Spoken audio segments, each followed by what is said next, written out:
Hi there, and welcome to our third episode of Meet the Author, sponsored by the Association for Canadian Jewish Studies. My name is Richard Menkis, and I'm excited to have a chance to talk to our guest, Dr. Amir Lavie. Amir recently defended his PhD entitled The Past is Not a Foreign Country, Archival Mentalities and the Development of the Canadian Jewish Community's Archival Landscape During the 1970s.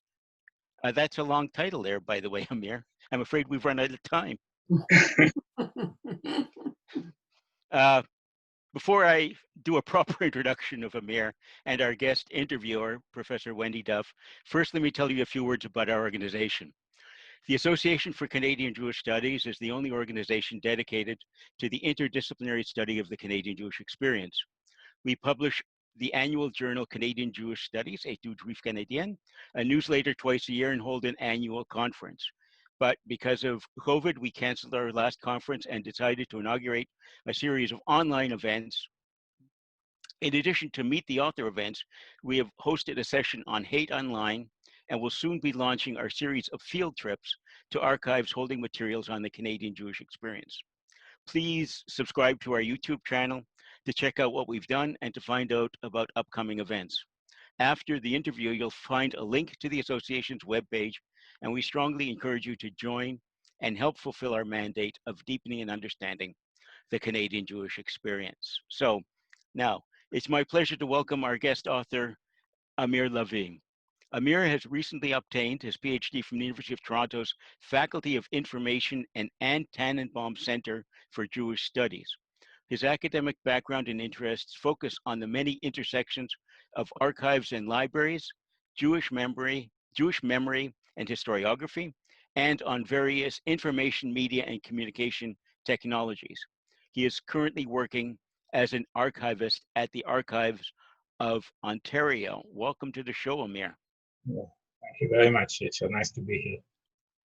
I'm also very pleased that we have Professor Wendy Duff joining us as our guest interviewer. Wendy is a professor and dean in the Faculty of Information, where she teaches courses in the areas of archival access and community archives. Her research and publications focus on the archival access and impact of archives on social justice. Welcome to the show, Wendy. Thank you. I'm thrilled to be here also. And I'll be the other interviewer, in addition to serving as the co-organizer of this series of online events with Jesse Toufexis of the University of Ottawa. I'm an associate professor in the Department of History at the University of British Columbia, with a research focus on the cultural history of Canadian Jews.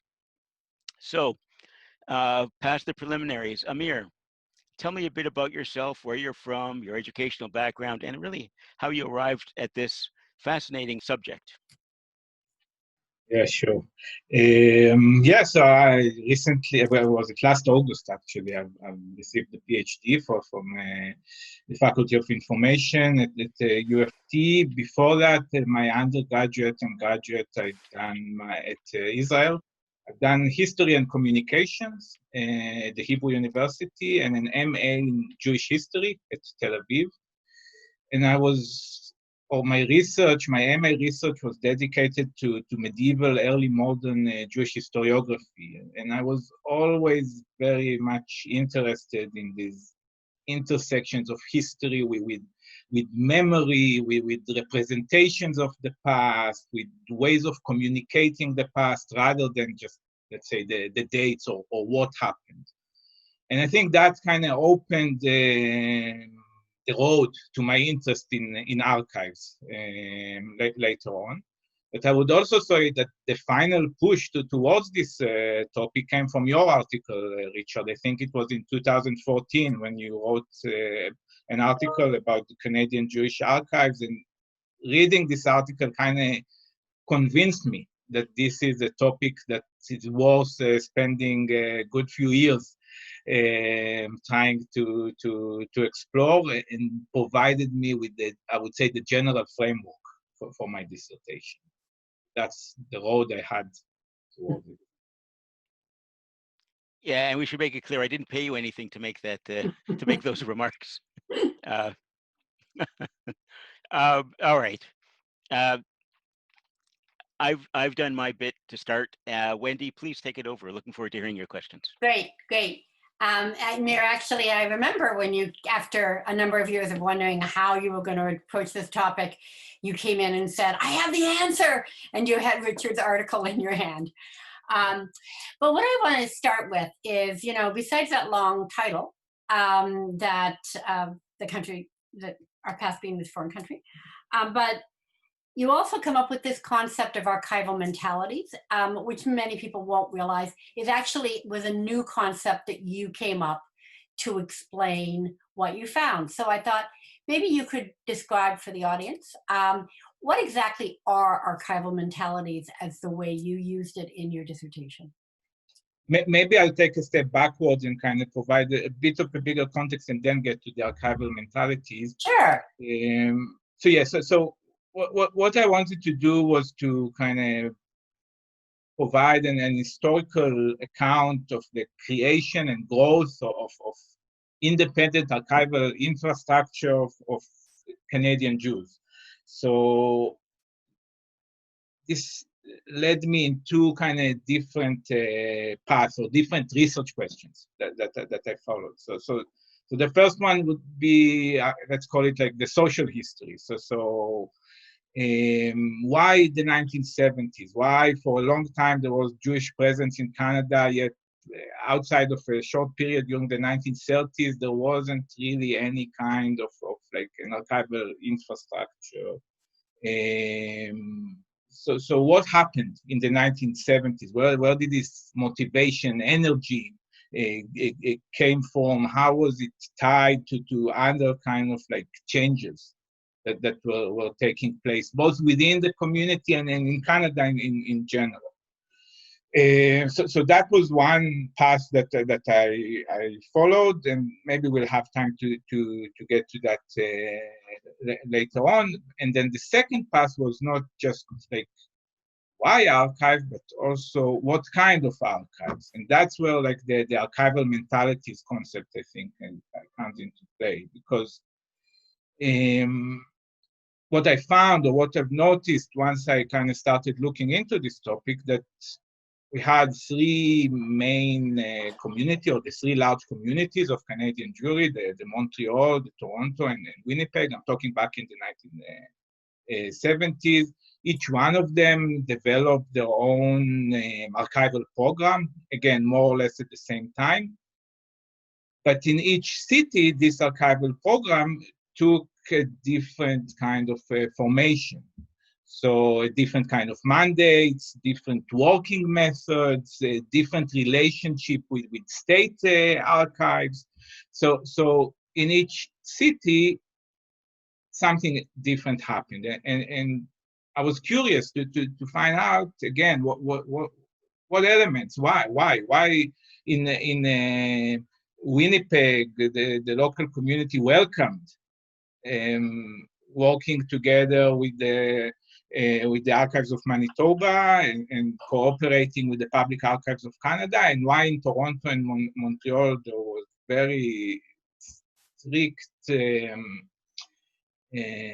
denial of any kind of cooperation, and other questions as well. So obviously, we have to take into account the size of the communities. We have to take into account available budget, etc. But once we account for these and kind of put them aside, I've noticed that the main reason was really I would say the character of the person or persons that led these archival programs, and that's when I started to thinking about this notion of archival mentalities.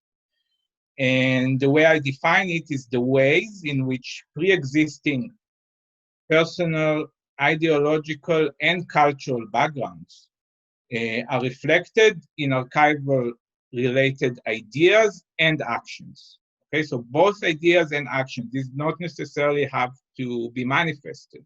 They're also about the way you envision archive. What do you think an archive is? So what to collect, what to prioritize, what is the nature of records, of evidence, the importance of ownership. So a lot of different kinds of questions that can also differ according to different people, and how these manifest themselves in archival work. I would say that what made it easier for me in a way to develop this concept is the fact that we're talking about non-professional environment, amateur environment, community environment. Because in the end of the day, if we try and kind of use this term within a more professional setting, we would see that there's either some kind of a legal framework or professional standards that kind of provide already answers to this question. So in a way, luckily for me, the fact that these were all grassroots amateur efforts allows to take a clearer look about these relationships. So what I've done was to identify 4 persons. I would mention their names: David Rome and Saul Hayes in Montreal, Stephen Speisman in Toronto, and Abe Arnold in Winnipeg, as the persons who were the initiators and leaders during the 1970s of the archival programs in each city, as well as all 4 were, I would say, active participants in the intellectual historiographical discourse within the community. So they all had their own ideas about Canadian Jewish history, Canadian Jewish culture, and perhaps even most importantly, about the future of the community, or the future they wanted for the community, for the next generations, for Jewish identity in Canada. And what I've tried to do was to show how these views, how these ideas that they had were manifested in the archival work and in the archives that they built. Before these archives, and again, maybe just to kind of frame again that this is a specific historical research, before these archives moved on to becoming themselves more professional and adhering to other kinds of standards. We're talking about this early period in the life of the archivist. Right. This is so, there's so many interesting things in what you say, Amir. I mean, and one thing I'm going to pick up on is people often think of archives as being something about the past. But what you're saying is, in fact, and we talk about archives being about memory and rights and identity, and a variety of other things, of course. But you actually say the vision of the archives of these 4 individuals had very much to do with their concept of the future of the Jewish community in Canada. So I wondered if you wanted to talk a little bit about how those dynamics of what those 3 were, or different ways of looking at things of the 3 archives. Okay, of course. And I thought of focusing maybe just on one of them, on David Rome in Montreal, but before I get to that, I would say, yeah, I think that you really got the point, Wendy. Yes, I mean the fact that an archive is not just a source, and we can also speak about the objectivity and versus subjectivity. Fair enough. Let's leave it to sometime else. But it's not just a source for historiography, but I would say it's part of a continuum of memory, historiography. It's also a statement. Like we see that, and again, I'm trying to kind of isolate the earlier years, but not necessarily that's always going to be the case, but it's also an historiographical statement. A lot of what's going on within the archive and around the archive. So that's really a point that's important to make. And I'll give now, maybe a more concrete example. So David Rome, for those who kind of know the person, a very interesting, unique character, a journalist, amateur historian, born think very early on in the 20th century in Lithuania, came to Canada as a child. Long-time director of the Jewish Public Library in Montreal, and later on in life joined the Canadian Jewish Archives, which was back then under the Canadian Jewish Congress, in order to build it and shape it to the future. So Rom had a very, I would say, wholesome, secular Jewish identity, a deep sense of responsibility towards the Jewish collective, a strong sense of independence of these two identities, both Jewish and Canadian, but they don't necessarily intermingle, and deeply, deeply worried, I would say, during the later 1960s and the 1970s from issues of assimilation. And I have a quote here from him, and from the loss of Jewish creative survival, okay, he called it Jewish creative survival in a world guided by technological monotheism, separation, and materialism. Okay, so we kind of, I would say, witnessed these changing generations within the community, the loss of like those identity markers, like the language, the Eastern European, the close neighborhoods, towards this opening up of Canadian society and of the newer generation of Jews in Canada, and he was deeply worried from the long-term consequences. And he wrote quite a lot about it and tried to deal with it. And the archives that he envisioned were really part of his way to deal with this issue. And I'll give a few examples here. So first of all, the main, most important topic for him was Jewish ownership of Jewish records. So to have community archives, and that no records, no collections will be given over to the government archives. And why is that? Because he said that without what he called, again, authority over our records, the Jewish context of the events, of the activities that these records are witness to will be lost. So if the same records, if the historian goes to an archive, this is according to Rome, right? If the historian or a researcher goes to an archive and he goes to the pub, and these same records are held at the public archives of Canada, they will be contextualized, they will be understood as records of an ethnic group in Canada. They would be part of the, let's call it the Canadian nation building project, rather than be contextualized as Jewish records, okay?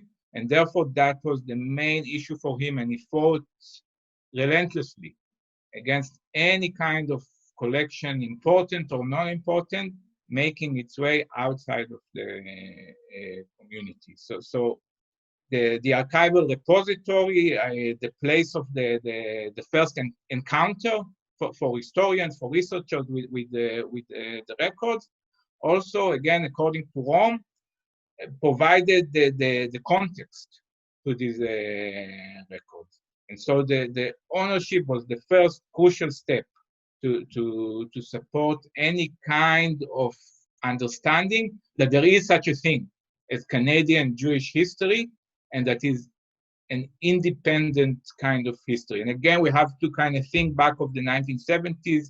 There's still no university courses in Canadian Jewish history. There's not a lot of, like I would say, academic literature on this topic. So he really tried to fight for it and believe that the topic would grow and flourish only if we have this infrastructure of independent archive. Another important thing for Rome was to keep a national scope for the Montreal archive. So again, he wrote quite a few times that if these are going to be just like a Montreal archive, a Toronto archive, a Winnipeg archive, that would just take the records of the city or even the province, researchers would lose this context of Canadian Jewry, of a unified body from the Atlantic to the Pacific that acts together and has the same goals or the same levels of representation, that is able to unite despite the big challenges into common causes. So again, about Canadian Jews rather than Montreal Jews or Toronto Jews. So again, the archive was a reflection of a certain belief in the importance of going forward. And the third example was that the archive that he envisioned was sort of and again, those of you who are familiar, of a Canadian YIVO. So a mixture of a research center, library, archive, documentation center, not necessarily what maybe professional archives back then would define as an archive. We believe that it has to include, for example, data and documentation about anti-Semitism, about attitudes of Canadian politicians toward Jews and towards Judaism. So basically take a really broad perspective to Jewish life. And I'll give another quote here. It's, without this perspective, we will find ourselves in a ghetto within a ghetto, devoid of any broader relevance or perspective. So again, the archive that he envisioned, his archival mentality, was a reflection of his own perception of what it means to be a Jewish person in Canada in the 1970s and for the generations ahead. So since in Montreal they wanted to collect all the archives of Canadian Jewry, why in Manitoba? I mean, Manitoba is in some ways of the three the odd one out, in that you have both in the OJA this whole wish in a similar way to not let, and they're fighting. There's a multicultural historical society collecting ethnic archives, and they're battling against Peaceman's battling against that. So how does Manitoba differ, and why doesn't Manitoba work with Montreal rather than with the national archives and the provincial archives? Winnipeg, which is smaller than the Montreal and Toronto communities, and also has more of the, I would say, the Western Canadian spirit in it. I would divide it into two. So first of all, yeah, the fact that it's a smaller community, cooperation and working together with other bodies is more kind of built in to the spirit. Again, when we speak about archives, but also outside of the archival world, the organizations are smaller. It's more of the prairie spirit is more of I would say of like trying to work together with others rather than the self-reliance that developed for much longer in Montreal and Toronto. But it's also, and again, probably even more importantly, depends on the person who headed the program. So in Winnipeg, we had Abe Arnold. Again, a very interesting character in himself, amateur historian, public relation person, a long time employee, I would say, of the Jewish Canadian civil service. Okay, so he worked in Vancouver, in Montreal, in Toronto. He knew the community very well, and also a strong supporter of multiculturalism as a philosophy, as an idea that became more and more prominent in Canadian discourse during the 70s. And Arnold believed that Canadian Jewish history is probably the best case study or example to the vision of Canadian multiculturalism, of showing a community non-English, non-French community, if you would like, that came to Canada and managed to integrate without assimilate. And therefore, the story of Canadian Jews should be known not just to the community, not just to future generations of community members, but to all of fellow Canadians. That in a way, it's more of a Canadian story than a Jewish story.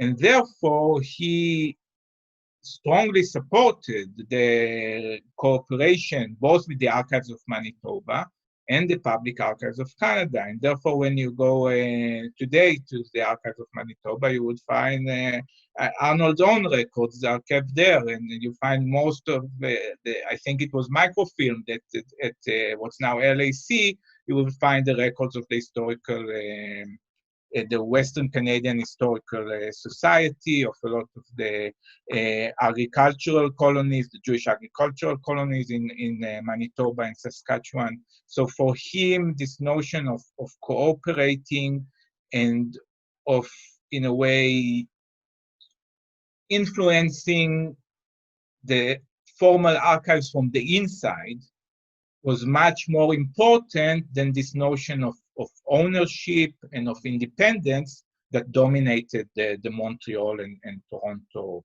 archival mentality.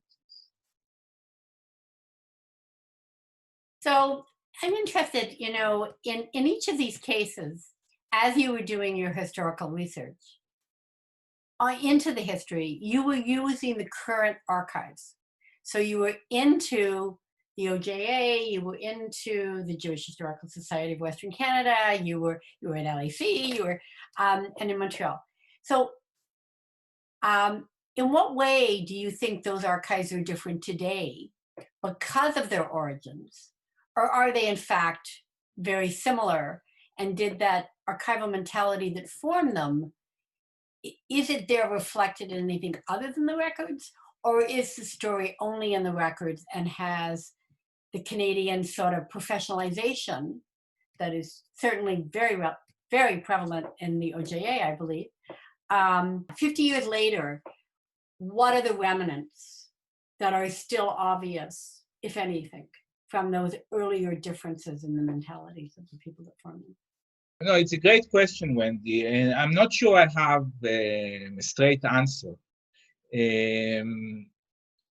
I think that definitely one thing which is very clear is just from the professional level, yeah, it's a completely different ball game. And I visited, Montreal, Toronto, Ottawa, and Winnipeg. In all of them, excellent, top-notch, I think, archival repositories, really benchmark for any kind of like archive, formal or community. So that's definitely very much different from back in the 1970s. I think what's kind of stays is this commitment, I would say, of the community itself, right? I mean, these are budgets, these are like a donation of materials, so to build and to maintain the commitment to keep these archives and to let them grow. I think you can still see that energy is still there. In a way, although I was a bit suspicious of it at the beginning, I tend to agree with Rome to the fact that having an archive in a way allows the voice. So of course a historian can go to LAC, which again a lot, I would say, even I don't know if most, but a lot of, and Richard can also help me maybe on this one, a lot of like the Jewish collections, Canadian Jewish collections are there. You cannot really not visit it, and they're all kept in excellent condition. But there is something about the community having its own archive, of providing a context which is, I would say, deeper than the one the researcher will get on themselves. So yeah, I think the repository definitely plays a role within this continuum of like a community's memory, for sure. I could ask a million questions, but I wonder if Richard has some. Thank you, Wendy. Those are great questions, and it's explored so much. And yeah, I don't have a lot to ask. I just, first of all, as an ex-medievalist, I have a lot of sympathy for the path that you've taken to get to where you are now, including this notion of looking at the change in historical self-understandings. Can you say, as to translate a Hebrew phrase, while standing on one foot, in what ways do you think that the changes in the archives of the 70s have shaped the writing of Canadian Jewish history? I think it's hard to answer because they are shaping and they will shape. So I think things will change. But as I say, I agree with Rome that without this infrastructure, if this infrastructure never came to be, things would be different. I think having the archives made it easier to pursue a framework of independent Canadian Jewish history with its own issues, its own challenges, its own questions, and to develop the field and the literature. One thing I would add maybe is that this is not one-way traffic. This relationship between the archives and historiography or research, and to give a concrete example, so it was just after None is Too Many was published back in 92 or 93, I don't remember the exact. 1982. So, yeah, 82, that the CJA in Montreal received a major government grant to process its collections of JIS and of the Congress records, and made it into a much more professional archive. So also the fact that the actual historiographical publication was out there and made waves, have the archives professionalized as well. So this is like a two-way street. Absolutely. Can you say whether you're working on any project? There's so many offshoots that you could be working on. Do you have the time to work on any? Are you working on any kind of offshoot of this project? So yeah, I mean, I'm, as you mentioned at the beginning, I'm currently working at the archives of Ontario. So maybe I'll say here, Wendy, that the transformation is complete, right? Your education, you gave me work. I became an archivist. I really, really enjoy it. It's really wonderful work. So I'm working on a couple of articles based on my thesis, and I would maybe say that going forward, and if I continue to do research, I find that archives, or even more broadly, like the collection, ownership of cultural items is really excellent, I would say, gateway to Jewish history, and especially to modern Jewish history, when it's transformed into kind of like a secular, national, ethnic identity. And there's something about archives which is highly, I would say, symbolic, in the sense that it marks a sense of belonging, a sense of confidence of being active in history, of acknowledging the significance of local experience, of rational views of history, of continuity, and all of these are really the main themes, in the end of the day, of of better understanding, I would say, that the mystery of Jewish history. And I think that there's more and more we see articles and books that deal with this topic. I think at this point, a lot of it has to do with the Holocaust. But also we see more and more from the less tragic, less dramatic events of Jewish history. And I think there's a lot of potential in trying to look in that direction to better understand like the deeper streams of Jewish life. So that's from the research perspective. I would also say that within the Archive of Ontario, as an archivist, so I'm currently working on a community engagement program where we're trying to reach out to different communities in Toronto and in Ontario and try to provide them, I would say, the archival solutions that they would need. And what I'm trying to do is really implement a lot of the lessons I learned from this research into the real life solutions that we're trying to offer. Well, that's wonderful. I mean, there's it sounds like there's hundreds of topics that I could talk about with you now and that I will be talking about with you in the future, which I'm looking forward to. But I have to wrap this up. So first of all, Wendy, thank you for taking the time to do this. It's been wonderful. The questions were searching and made for very lively discussion. And Amir, thank you for the thesis. Thank you for taking the time for doing this. Yeah, thank you very much for having me. This was very enjoyable. It was nice to see you both. Okay. So I'm Richard Menkis. Please keep watching after the video so that you can find out information about joining the Association for Canadian Jewish Studies. Thank you for watching and stay healthy.